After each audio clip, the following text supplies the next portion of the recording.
Good evening. Welcome to the April 20th, 2026 meeting of the Stillwater City Council.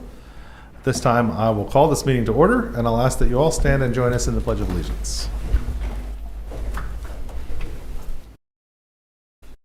Pledge allegiance to the flag of the United States of America and to the republic for which it stands, one nation under God, indivisible, with liberty and justice for all.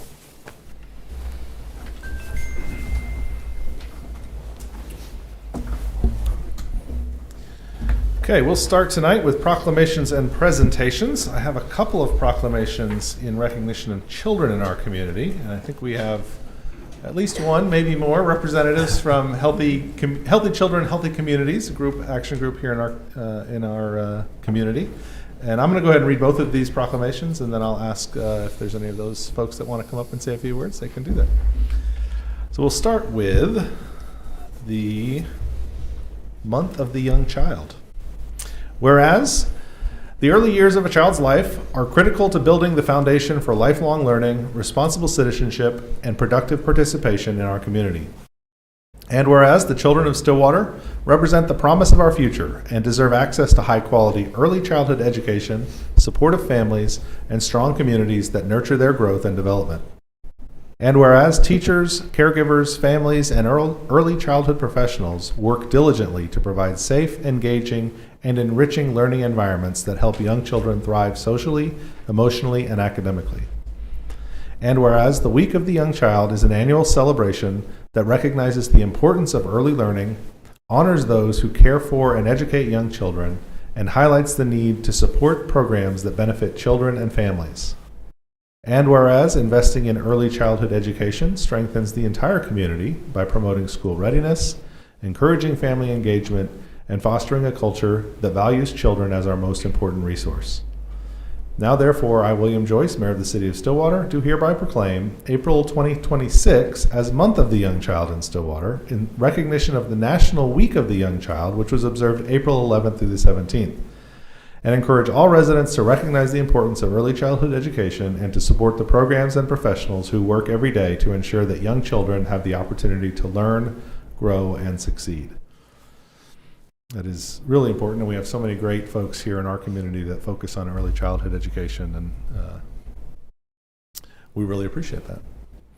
Next up, we have a proclamation in recognition of Child Abuse Prevention Month. Whereas Stillwater's future depends on supporting the healthy development of the more than 7,000 children in our community, and whereas safe and stable and nurturing relationships and environments are critical to healthy brain development and overall well-being, while adverse experiences can lead to long-term physical, mental, and social challenges.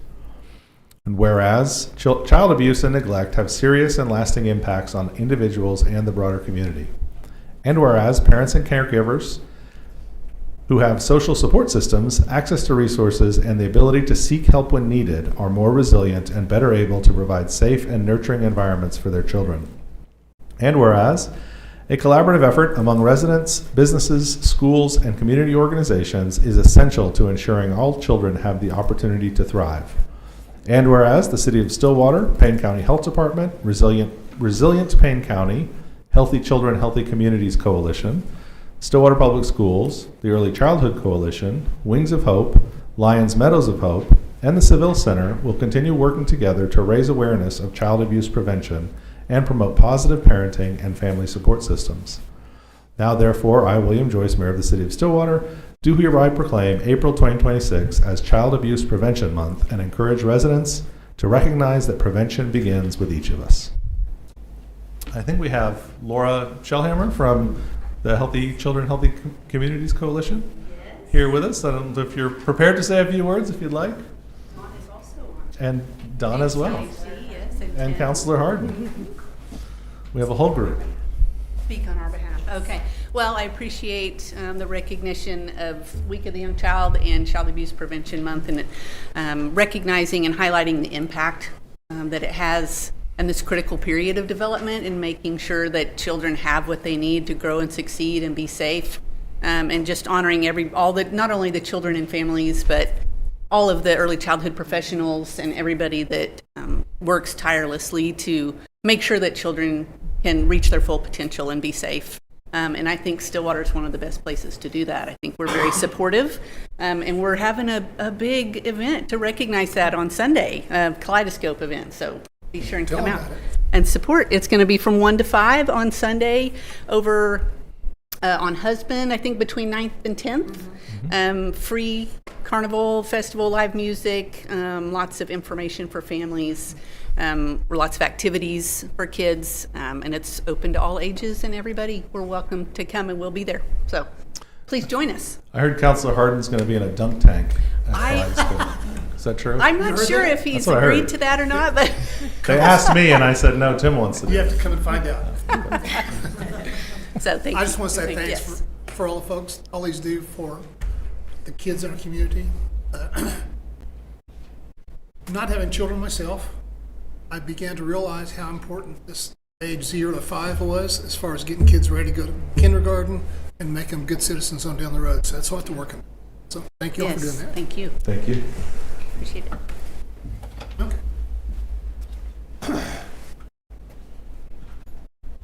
Come check out the dunk tank.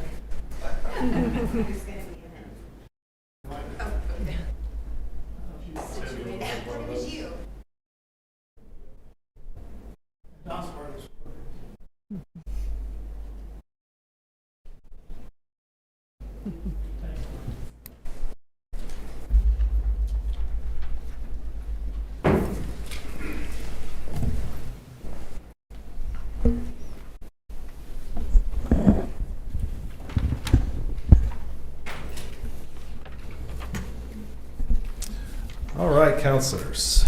Next up is the consent docket. I think we have a request from staff to remove item E.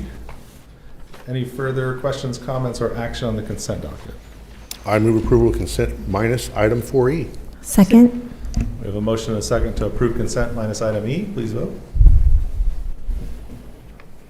With a vote of 5-0, the rest of those consent items are approved. Don't have anyone signed up to speak on items not scheduled for public hearing, so we'll go to items removed from the consent docket. City Attorney, you want to address that item? Yes, after the posting of the jail services agreement in the agenda packet, I did receive one minor change. That change is on page 3 of the agreement, section 8 of compensation. The agreement provides for when a city prisoner would need to be admitted and transported to a medical facility outside of the Payne County Jail facility. And in those instances, compensation outlined is that the city will pay costs incurred for transportation security or initial hospital watch, and it should include and pharmaceuticals for city prisoners up to an amount not to exceed $50,000. So with that inclusion, this agreement, I would ask that you consider approval. Thank you. Questions, comments, or action on the item? I move approval of item 4E as amended. Second. We have a motion and a second to approve item 4E. Please vote. That item is approved with a vote of 5-0. Takes us to item 7 on the agenda, public hearings. 7A is receive public comment for closing of a previously unclosed portion of the general utility, drainage, and pedestrian easements at property located at 410 West Franklin Avenue, CC-26-69. Did we have good notice on this item? Yes, we do. Mr. Biebelheimer. Yes, sir. Good evening, Mayor, Vice Mayor, Councilors. My name is Henry Biebelheimer with Development Services, and tonight we're going to talk about 2 different easements being closed for the Stillwater High School. So both these easements are on the property that's outlined in pink. This is north of Franklin, east of Boomer Road. This is the property for the new Stillwater Public Schools High School. Here's the first easement that we're looking at. As you can see, this is one large easement that contains lots of smaller easements around the perimeter, lots of utility easements, as well as different access and pedestrian easements that are more blanket in nature. A portion of this easement was closed previously, shown right here with this gray box in the middle of that easement. The reason a portion of the easement was closed early was because that's the portion of the easement that a structure was being built on top of. We have a section in our code that does not allow any sort of structure to be built on top of an easement, so that portion of the easement had to be closed previously. The reason we didn't close all of the easements is because some of this easement was still covering infrastructure that we have in the ground. We want to make sure all of our infrastructure always has easements on top of it. So we waited until after the final plat was filed. That final plat, which was approved at the last city council meeting, has now been filed. So all of our infrastructure in the ground does have easements over it, which is why we're now going back and closing the rest of that easement. So I'm open to answer any questions if you have any. Councilors, any questions for staff? Thank you, sir. At this point, I'll open the public hearing. We do have one person signed up for public comment. Mr. Gose, I assume on behalf of the applicant or the construction project or the school or Yeah, whoever. whoever.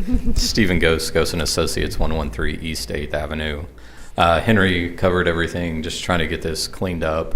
A lot of the easements you saw on there that have existing utilities under them that stay were all reflected on that plat. This document was so old, it was illegible. It was really hard to work with. So we just wipe that one clean, put a new one in place that we can see. So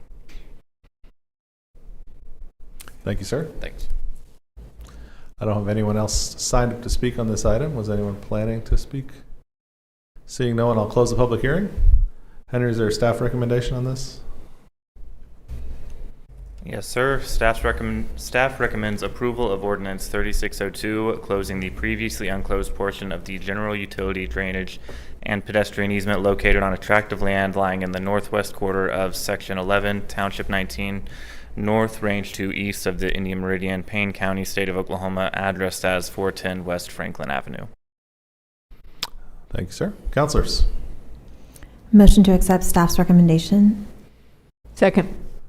We have a motion and a second. Do we care that the staff's recommendation was to pass an ordinance and that's not what we're doing on this item? We can take the action when we get to the first read of the ordinances. Gotcha. So we're not. So we're not taking any action on item 7A. It's not required. Thank you. Item 7B is receive public comment for closing of utility easement at property located at 410 West Franklin Avenue. This is CC-26-70 and it looks suspiciously familiar. Did we have good notice on this item? Yes, we do. Henry? Yes, sir. This is the second easement that goes with that Stillwater High School proposal. Again, that same property north of Franklin, east of Boomer.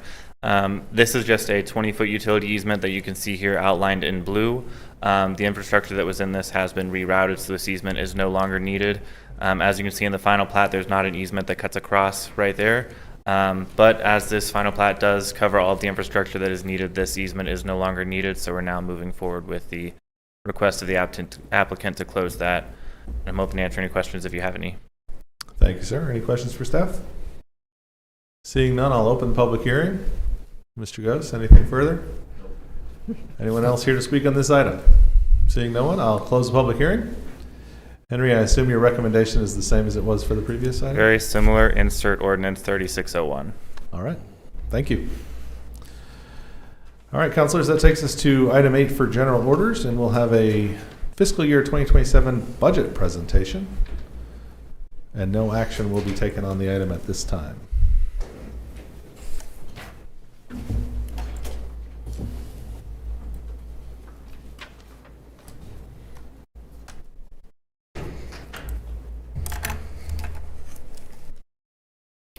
Good evening, Mayor and Councilors. My name is Jared Thulin. I'm the Deputy Chief Financial Officer. We are here this evening to present the FY27 proposed operating budget. This presentation is at a high level. However, detail at the department level is included in your packet.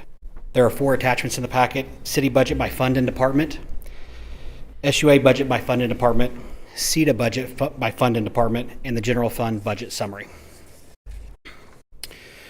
The proposed FY27 operating budget is presented for the City of Stillwater, the Stillwater Utilities Authority, the Stillwater Economic Development Authority, and the Stillwater Public Works Authority. We will be discussing the approach that we took to developing the proposed budget with an overview of the estimated revenues and expenditures, as well as our positive budget outcomes. This slide is our budget timeline. Any feedback that is provided tonight will be incorporated into future presentations. Our public hearing for the budget adoption is scheduled for May 18th, and final budget adoption is scheduled for June 1st. Our new fiscal year will begin on July 1st. As part of the FY27 budget process, department heads across the city were challenged by city management to align their budgets to the priority of the city. To accomplish this, a budget workshop was held with all department heads, and they were reminded of the city's mission to build a vibrant community for all people through strong infrastructure, effective services, and quality of life priorities. And the three core pillars for our city as a whole: quality of life, effective services, and strong infrastructure. Finally, we were challenged to be community-minded by city management. Again, with those items in mind, department heads were challenged to ensure that their budget submission aligned with city priorities. In order to determine the operational expenses that could be supported in the FY27 budget, we first developed our projected revenue estimates. These are based on historical data and trends that we identify in reviewing prior year data. We are conservative in our approach to revenue projections to ensure that we create a sustainable budget for the upcoming fiscal year. We monitor revenues throughout the year and will make any adjustments that are necessary during the year. After the establishment of the revenue projections, we first fund all city debt service requirements. So this is our GO bonds, our revenue bonds, and any ORWB loans, etc. City management then set the target allocations based on available funding, the priorities identified in relation to the city's mission and three core pillars.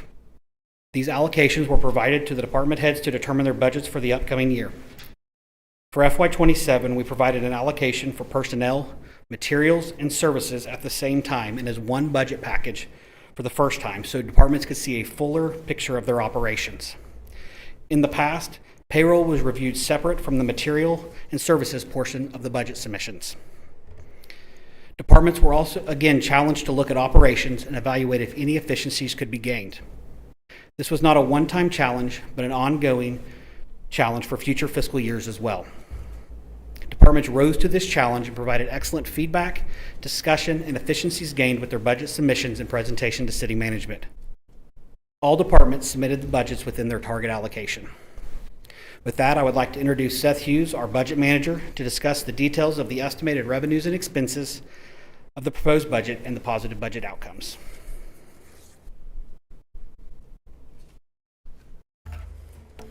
Thank you, Jared. Good evening, Mayor, councilors. As Jared said, I'm Seth Hughes. I'm the new budget manager in the finance department, and it is a privilege to be here and discuss our FY27 proposed budget with you tonight. We're going to start out with our revenue overview. We're going to kind of divvy it up in two different ways. First, by showing revenue by fund type. Next, we'll go by revenue by source. Once we do revenue by source, the following slides will kind of get down into the composition of each of those individual revenue sources. All right, initially, for our revenue by fund type, I want to make a note that the transfers between funds are excluded from all of these revenue slides that we're going to be looking at tonight. Now, as you look at that table, you're going to see there is an overall increase in our total revenue, and there are two main drivers of that increase in revenue: the general fund and the SUA fund. In the general fund, there's about a $3.8 million increase, and that is primarily due to sales tax and use tax increase. Sales tax was $1.8 million, use tax $1.1 million. An important note to make on this as well is that in the general fund line that we see there, that includes 3 of the 4 cents of the sales tax revenue. The other 1 cent for transportation is in the other government funds line. Moving down to the SUA fund, there is an increase of $3.6 million, and that is from the continued implementation of the council-approved 5-year increase for all utilities. All right, next we're going to look at our revenue by source. You'll notice that all of the total revenue amounts are the same. Again, we're just kind of packaging it different so you can get a holistic view of our revenues. Now, a key takeaway from this slide is that the overall revenue composition is similar year over year, with increases in all 3 primary sources. Now, another distinct note on this slide, that sales tax line that you see in the middle there, that includes all 4 cents of collected sales tax. So in the following slides, we're going to take a look at each of these primary sources in more detail. Starting with our utility revenue composition. Overall, you can see the composition has remained stable from FY26 adopted to FY27 proposed, with each utility source accounting for a similar percentage of that pie.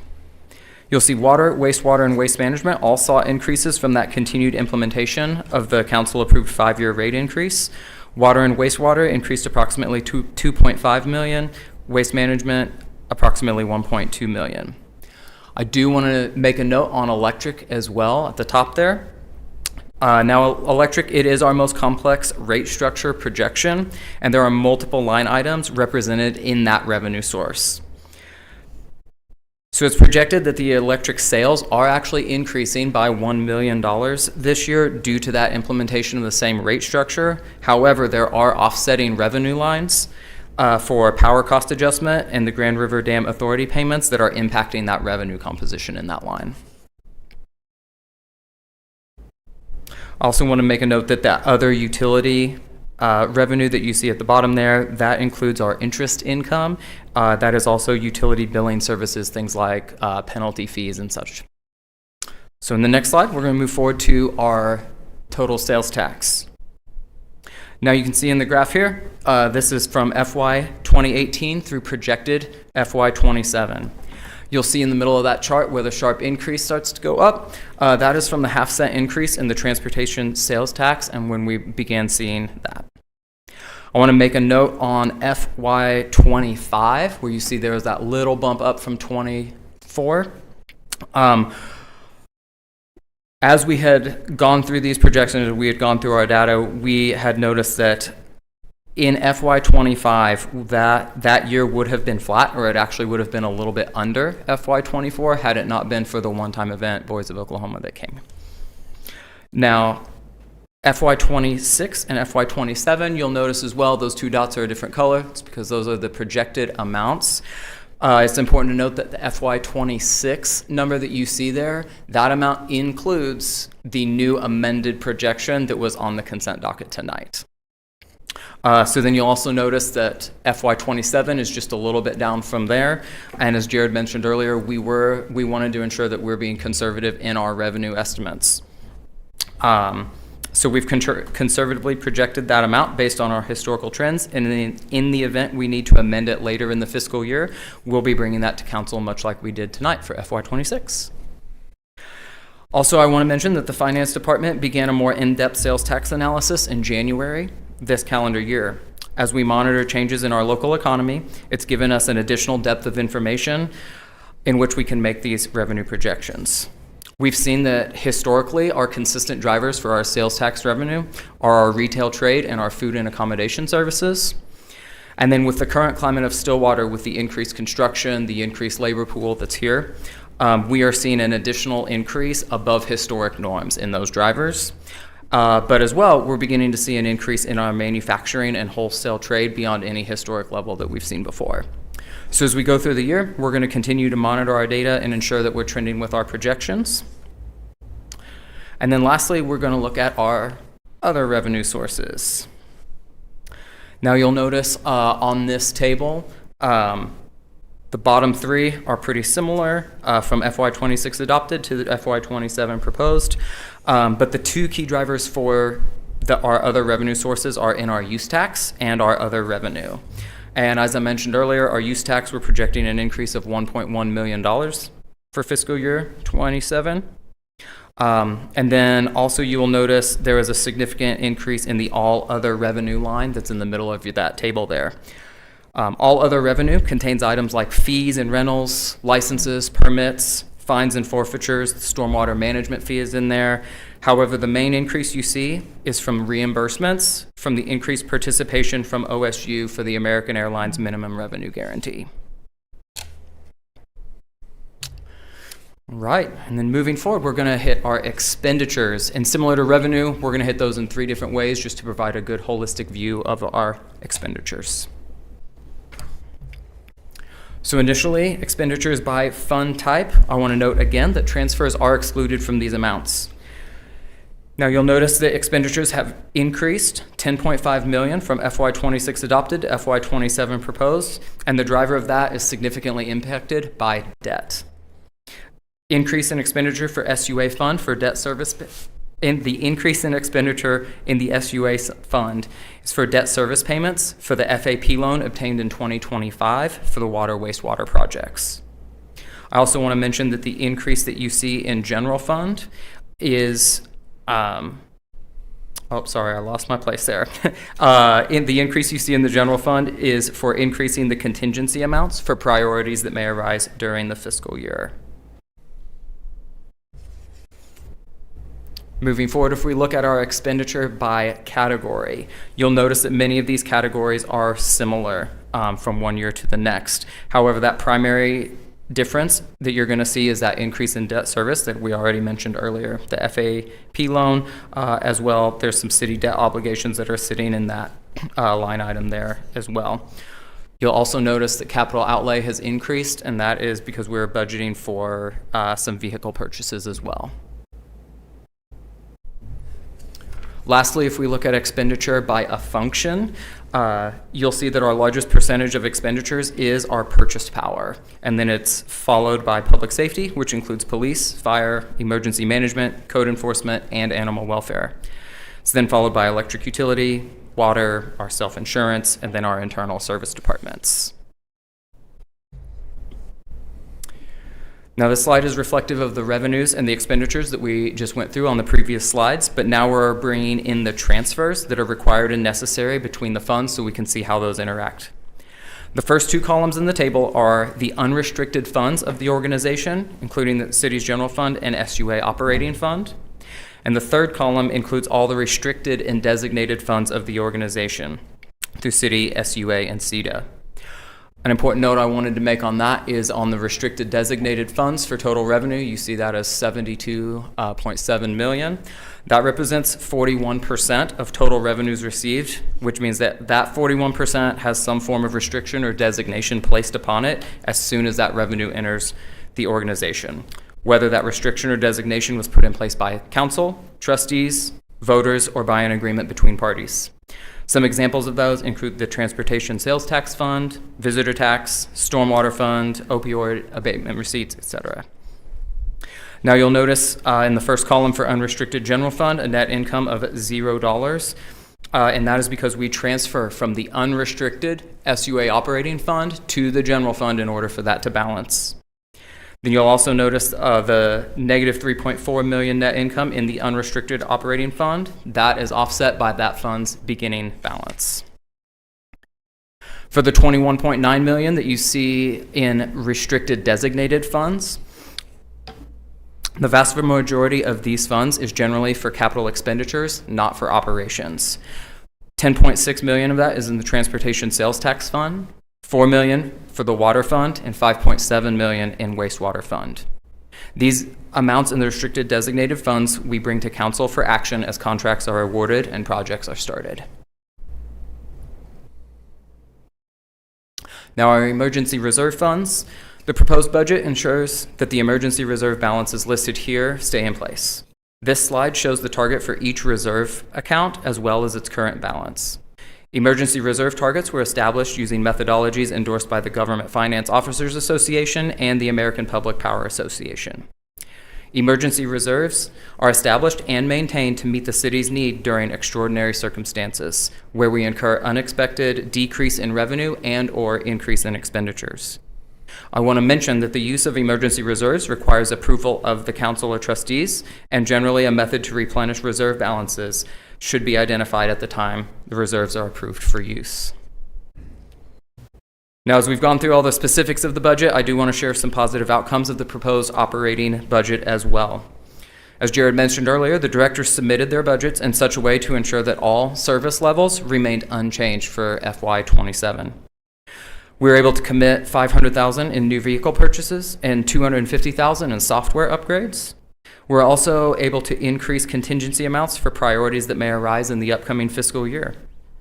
Lastly, we are setting a standard that these operational efficiencies are not a single-time event just in preparation for this budget, but it is an ongoing thing we're going to moving forward in the organization. So with that, myself or Jared would love to answer any questions you may have. Thanks. Thank you for the presentation. Councilors, any questions?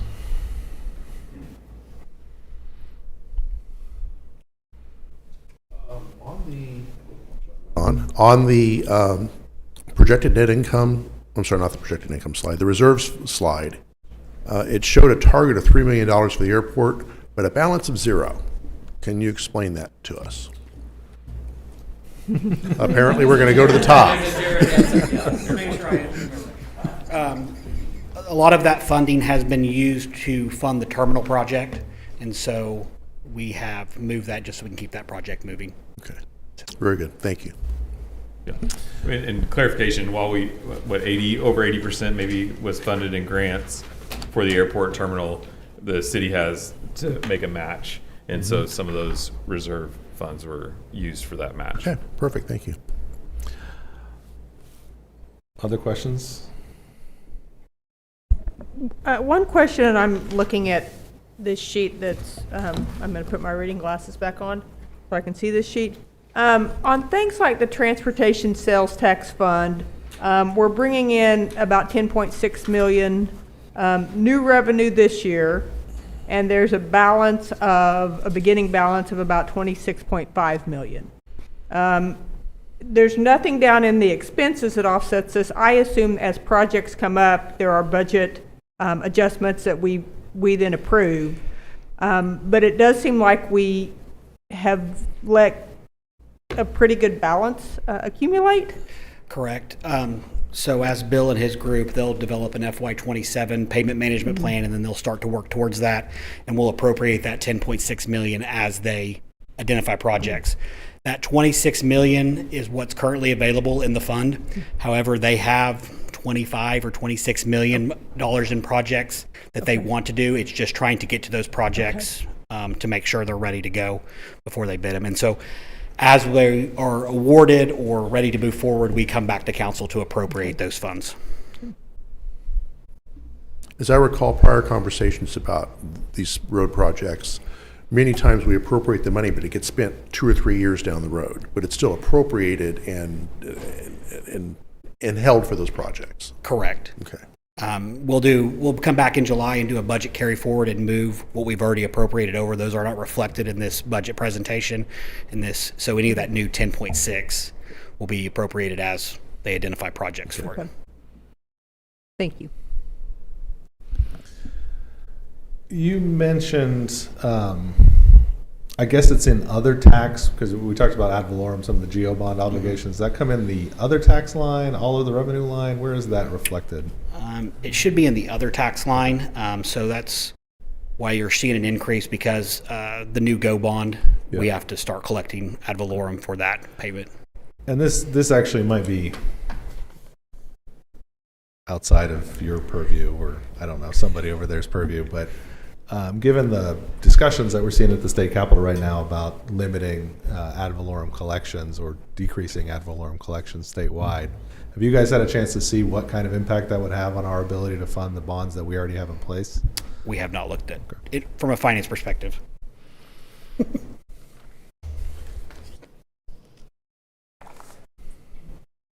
I mean, I can confidently say that if that revenue source were to cease tomorrow, we would be it would be very, very difficult for us to find a way to fund those existing bonds.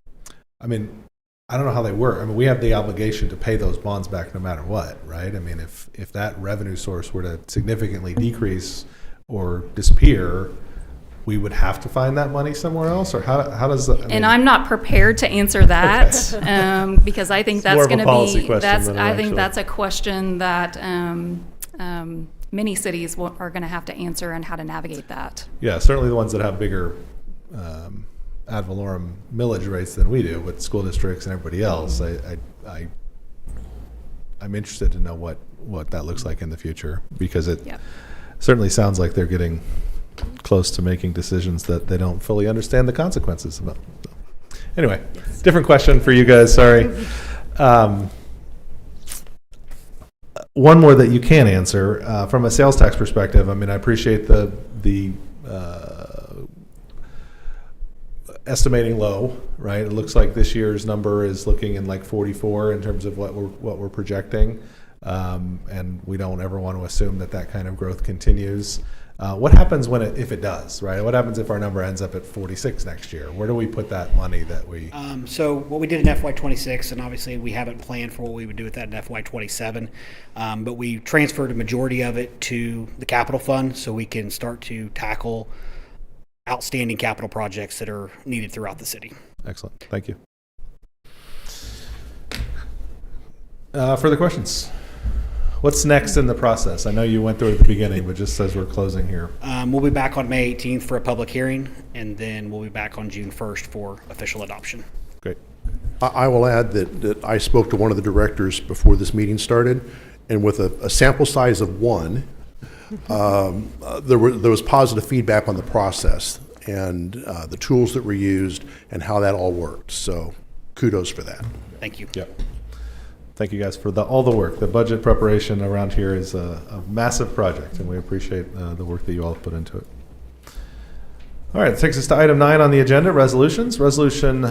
Item A is resolution number CC-2026-7, a resolution of the City Council of the City of Stillwater to approve participation in settlements with Associated Pharmacies, Inc., J.M. Smith Corporation, Louisiana Wholesale Drug Company, Morrison-Dixon Company, North Carolina Mutual Wholesale Drug Company, and United Natural Foods, Inc., and authorizing the mayor or city manager to execute the remnant defendants combined subdivision participation and release form contained in the remnant defendants settlement agreement as Exhibit G, and to take all actions required to effect the settlements. I think the city attorney probably has something to say about this one. Yes, this is another opioid settlement agreement. With the remnant defendants, there are the 6 opioid manufacturers that were listed in the resolution. The 6 companies are going to pay a combined gross amount of $97,625,000 in cash for purposes of abating the opioid epidemic. It will be a one-time settlement payment to an eligible entity. By participating, we will be allocated based on a percentage, and the estimated gross allocation for the city of Stillwater is $12,044. And like other opioid settlements, those funds received will be restricted to opioid remediation, core strategies, and approved uses pursuant to the provided guidance. The subdivisions, the city will also agree to release claims against the opioids, 6 defendants and their affiliates, dismiss any claims against them and their affiliates, and agree to use the funds for appropriate uses.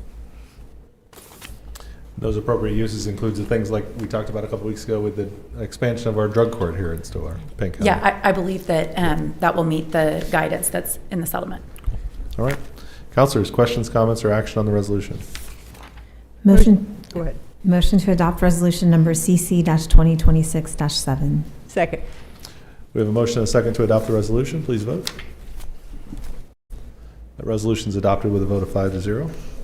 Item B is resolution number CC-2026-8, a resolution of the Stillwater City Council authorizing the execution and delivery of an equipment lease purchase agreement and related instruments and determining other matters in connection therewith.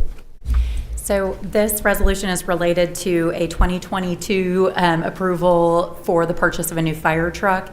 At that time, the action contemplated that the city would finance the truck through a process that we are no longer using. The city now finances these types of equipment through Bank of Oklahoma, BOK Financial Public Finance, and approval of this resolution just approves the financing agreement and related documents so that we can close on the fire truck, which has arrived.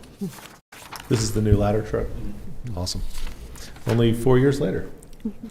Yes. Takes a while to build. Heck of a lead time. Councilors, questions, comments, or action on the resolution?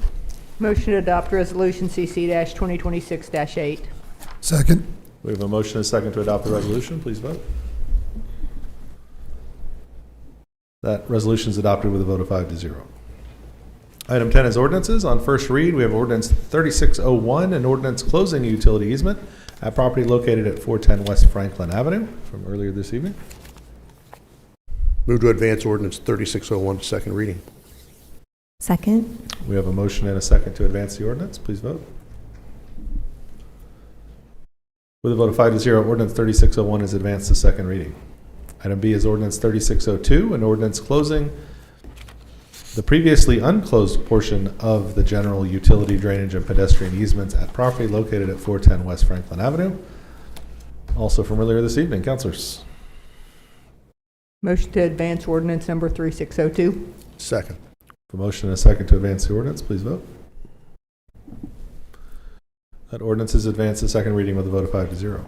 Item C is ordinance number 3603, an ordinance repealing and replacing Section 7, Government and Educational Access Emergency Alert of Stillwater Ordinance number 3489, which granted a non-exclusive permit to Clarity Telecom LLC for the construction and operation of a cable system, repealing all ordinances to the contrary and providing for severability. So this is just a minor change to the current permit. When Blue Peak reached out to staff regarding some governmental channels that were to be provided, staff worked with Blue Peak to find something that we needed, and they're able to provide internet connectivity to select municipal facilities in lieu of those required channels. So a change to this section was needed to reflect that change. Councilors, questions, comments, or action on ordinance 3603? Motion to advance ordinance number 3603 to second read. Second. We have a motion and a second to advance the ordinance. Please vote. With a vote of 5-0, ordinance 3603 is advanced to second read. On second read, item A is ordinance number 3595, an ordinance rezoning attractive land located at 3020 North Jardo Road from general industrial to two-family and multifamily. Councilors. Motion to adopt ordinance number 3595. Second. We have a motion and a second to adopt the ordinance. Please vote. With a vote of 5-0, ordinance 3595 is adopted. Item B is ordinance number 3596, an ordinance rezoning attractive land located at 3398 North Jardo Road from general industrial to small lot single-family residential. Councilors? I move to adopt ordinance 3596. Second. We have a motion and a second to adopt the ordinance. Please vote. With a vote of 5-0, ordinance number 3596 is adopted. Item C is ordinance number 3597, an ordinance authorizing the conveyance of city-owned property located at 1224 North Husband Street, including a building commonly referred to as the City Auditorium or City Gym, to Independent School District number 16 of Payne County, Oklahoma, providing for citizen-initiated referendum of said conveyance in accordance with Section 4-2 of the City Charter. Motion to adopt ordinance number 3597. Second. We have a motion and a second. Please vote. Ordinance 3597 is adopted with a vote of 5-0. Item D is ordinance 3599, an ordinance rezoning attractive land located at 3621 and 3605 North Prosperity Lane from general industrial to commercial shopping. Councilors? Motion to adopt ordinance number 3599. Second. A motion and a second. Please vote. With a vote of 5-0, ordinance 3599 is adopted. And item E is ordinance number 3600, an ordinance amending Chapter 34, Public Art Program of the City of Stillwater City Code by amending Section 34-5, Stillwater Public Art Committee, to clarify voting and non-voting members and to establish that 4 voting members shall constitute a quorum, repealing all ordinances to the contrary and providing for severability. Councilors? I move adoption of ordinance 3600. Second. We have a motion and a second. Please vote. With a vote of 5-0, ordinance 3600 is adopted. Reports from the officers and the board. Ms. Carnley. Request for an executive session pursuant to 25 OS Section 307B1 for the purpose of discussing the employment, hiring, appointment, promotion, demotion, disciplining, or resignation of City Manager Brady Moore and City Attorney Kimberly Carnley. Thank you. Mr. Moore. Yes, I know we have heard this talking point for a few weeks in a row, but this is the last week to get a rain barrel. So the Watershed Quality Division is currently hosting its annual rain barrel event, offering residents a chance to purchase rain barrels that conserve water and reduce stormwater runoff. The water that runs off your roof is collected in the rain barrels and can be used later for your lawns and gardens, making it an easy way to conserve water at home. And as Councilor Clark likes to remind us, those can run over, so prepare for that during a rainy season. So if you want to submit your rain barrel orders, try to do it by this Sunday, April 26th. For more information, you can go to stillwaterok.gov/rain barrel. I feel like this last week was the first time you would have been anywhere close to in danger of having a rain barrel overflow. Vice Mayor. This past weekend, as part of April's Arts Month, we enjoyed the annual Stillwater Arts Festival. We welcomed dozens of regional artists and hundreds of visitors to Stillwater for the festival, which was a great success. Thank you to the Prairie Arts Center for heading up this beloved event. Continuing with all things art, this Friday, April 24th, is the public unveiling of the newest mural at Chris Salmon Plaza.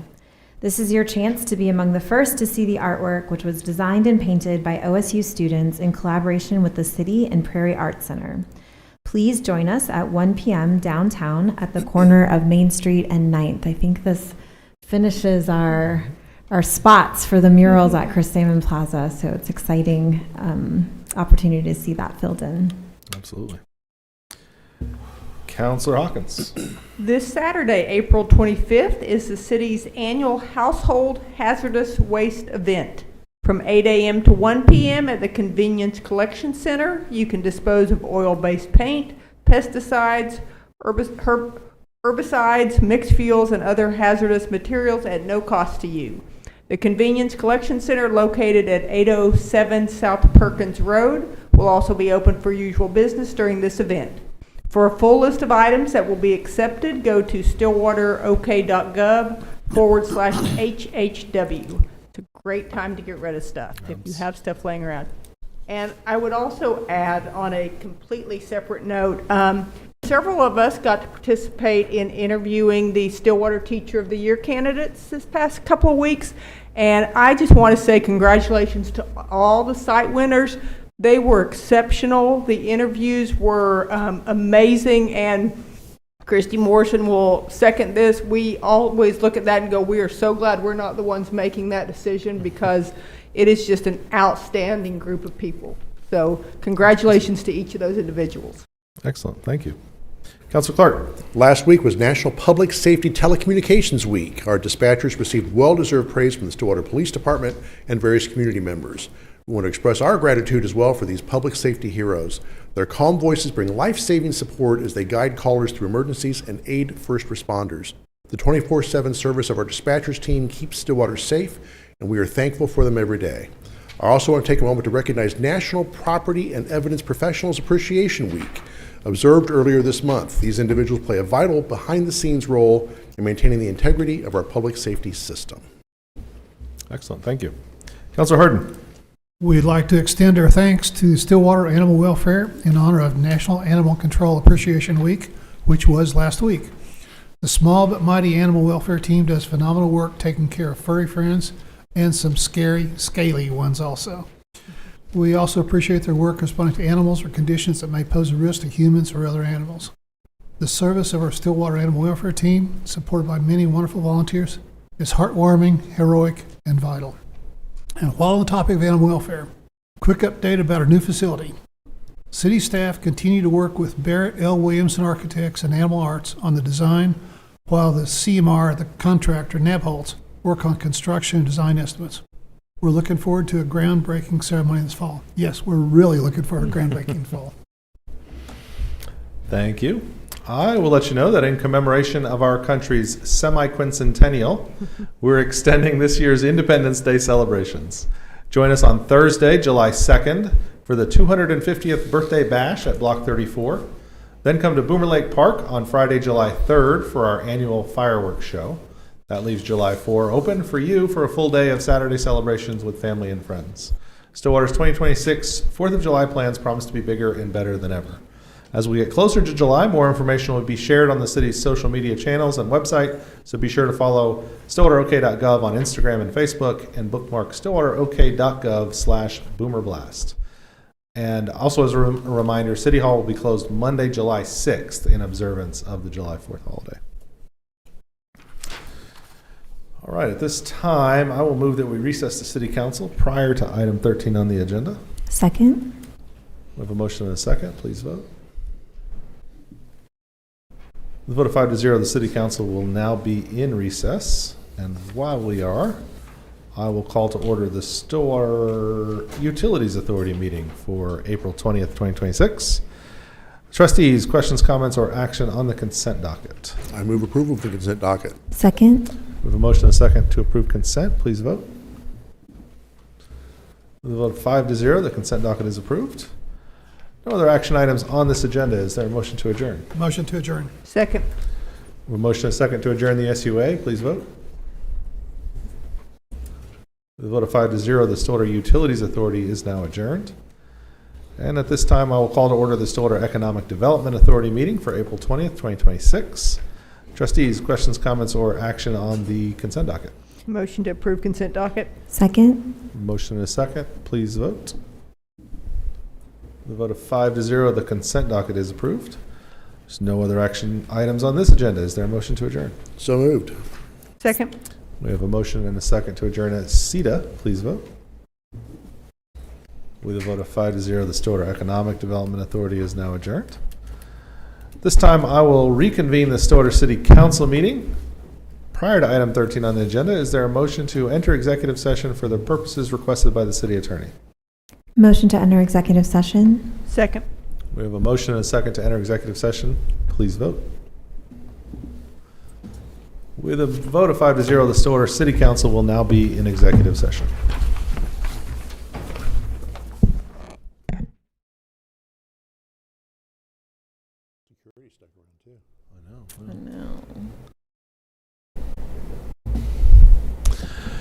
All right, is there a motion to reconvene in regular session?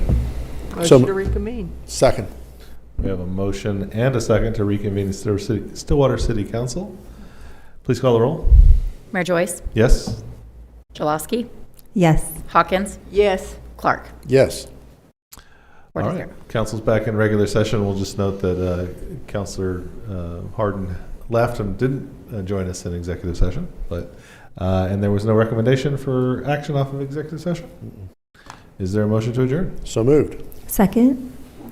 We have a motion and a second. Please call the roll. Mayor Joyce, Yes? Jaloski, Yes. Hawkins, Yes. Clark. Yes. With a vote of 4-0, the Stillwater City Council is now adjourned, and that concludes our meetings for the evening.